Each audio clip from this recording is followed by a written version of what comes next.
Well, hey there, folks, and thank you so much for tuning in to another update about the Bryan Kohberger case.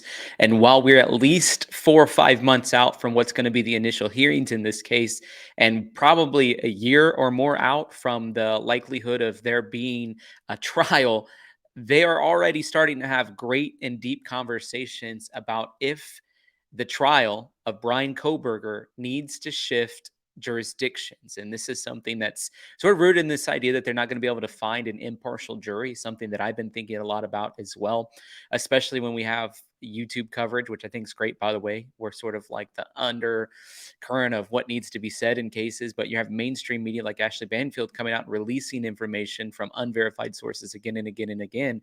Not necessarily bad. I don't think those sources should be kept anonymous unless their life sort of depends on it.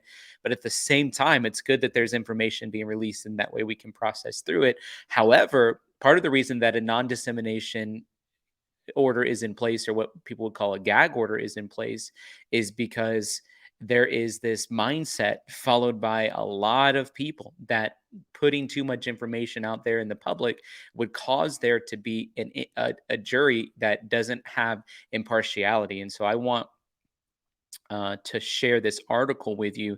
This is coming from the Idaho Statesman, and it says, "Would Bryan Kohberger's murder stay in Latah County?" Here's what the experts are saying. Again, they're already sort of starting to determine that this is going to be a case that's moved jurisdictions. And so I hate that they're playing these ads. That's so weird. Okay. Bryan Kohberger won't be seen in court again until June. Even after that appearance, a preliminary hearing at the Latah County Courthouse, it'll be longer before a potential jury trial may form. The 28-year-old is accused of stabbing four University of Idaho students to death at an off-campus home in November. At the hearing on June 26, the prosecuting attorney is tasked with presenting evidence that shows there is probable cause to believe Kohberger committed the crimes. Kohberger faces 4 counts of felony first-degree murder and a felony burglary charge in the November 13th attack that took the lives of Madison, Kaylee, Xana, and Ethan. If he pleads not guilty, which I think he's going to be pleading not guilty, I'd love to hear your thoughts on this. What do you think? Is Bryan Kohberger going to go to that hearing and plead guilty? Sincerely doubt it. He's confident that he's going to be exonerated last time we checked. If he pleads not guilty, the court will set a trial date, but a few critical questions loom, including whether the trial will be moved to a different county. Either party, the prosecution or the defense, could file a motion for a change of venue. If granted, the change would transfer the trial to a county away from Moscow, the roughly 26,000 population college town in northern Idaho that's drawn unrelenting attention from national news outlets and true crime enthusiasts in the months since the 4 students' deaths. And so the question is, should they move the trial? Why would they move the trial?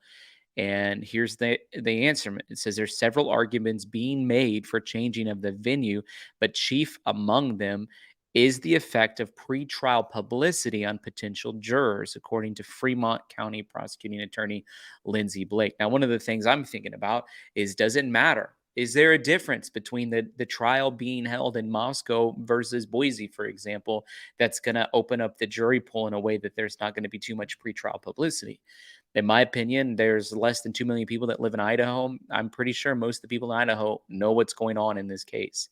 In early 2021, Blake is the one who took over the prosecution of the high profile criminal case against Lori Vallow Daybell and Chad Daybell, who are charged with multiple counts of first degree murder and conspiracy to commit murder in the deaths of 2 of Lori's children and Chad Daybell's first wife, Tammy Daybell. Chad's Daybell's lawyer requested a change of venue for the trial, arguing that substantial media attention would affect the court's ability to find a fair and unbiased jury in Fremont County in East Idaho. A judge granted the request, moving the trial to the Ada County Courthouse in Boise. While the case is still under Fremont jurisdiction, the jurors will be from Ada County. The decision to move a trial is up to the judge. Most often, she added, it's at the request of the defense, not the prosecution. Each case is decided on an individual basis, Blake told the Idaho Statesman by phone. But a lot of the time, they're looking at pre-trial publicity.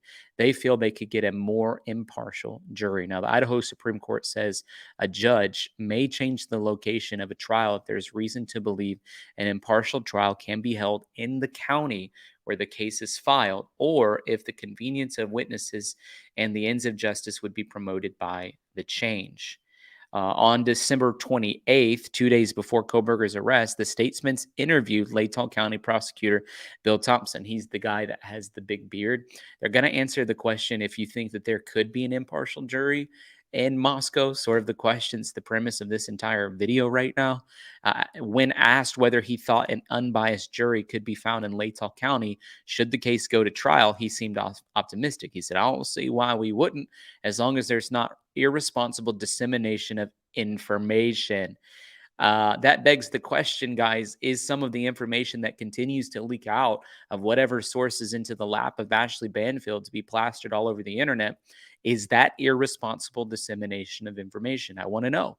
Or is it just good journalism? That's another thing that I want to know. Without sources, it feels irresponsible. With sources, it feels a little bit more reliable. At the time, few details about the investigation had been released, and the public was still unaware that Kohberger had been identified as a suspect. But in the weeks leading up to the arrest, Moscow Police Chief James Fry did various interviews with the media that offered glimmers of hope. As the prosecuting attorney Thompson said, he's concerned with making sure the prosecution's done fair and legal. He said professional ethics rules restrict what he can release out of court because he doesn't want to create bias in the community.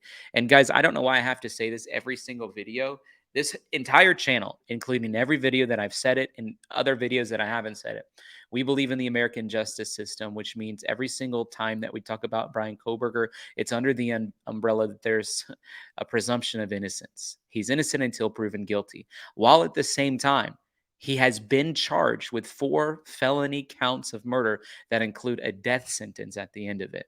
And so when we talk about different aspects of this case, we're talking about it in light of the fact that yes, there's an assumption of innocence, but also there's been 4 charges that have been brought towards him. And every time I don't say it, I get about 25 emails from people talking about how terrible of a person I am to already convict Bryan Kohberger. We're not convicting him. There's substantial evidence against him, and he has been charged with those crimes. We're talking about somebody who is arrested and charged with crimes. Okay. And it's okay to talk about it that way. And I don't think what we're doing is creating a bias in the community. There's already about 1,000 pages of documentation that's been released about Bryan Kohberger. And out of those thousands of pages of documentation, the vast majority of people believe in their hearts that he is guilty, and so that could have created a bias in the community.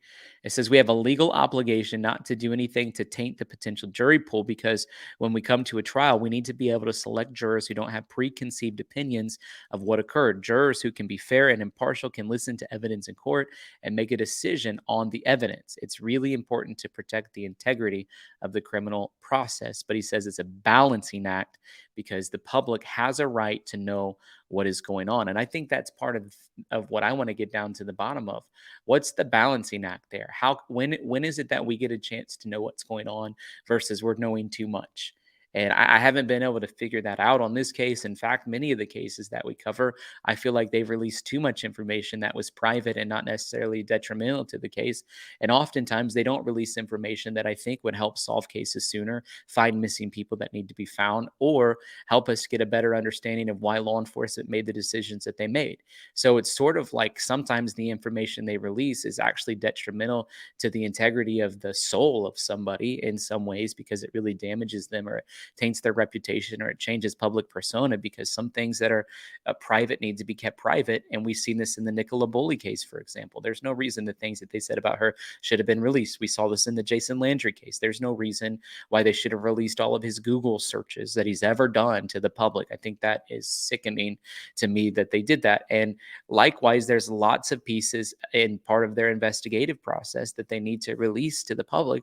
That way we understand why they've arrived at the decisions they've arrived at. Instead, they sort of throw something up in the air, cause us to look to the left when really they're doing something to the right. It goes on to say now a sweeping non-dissemination order, also known as a gag order, prevents attorneys, law enforcement agencies, and others associated with the case from talking or writing about it. However, the fact that that non-dissemination order exists, there still are plenty of people talking about it.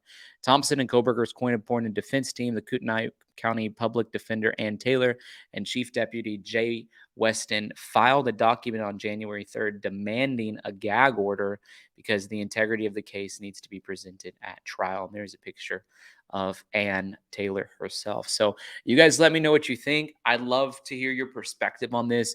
Then help me get down to the bottom of if the case should be moved counties. But at this point, it's sounding like it's going to be moved jurisdictions.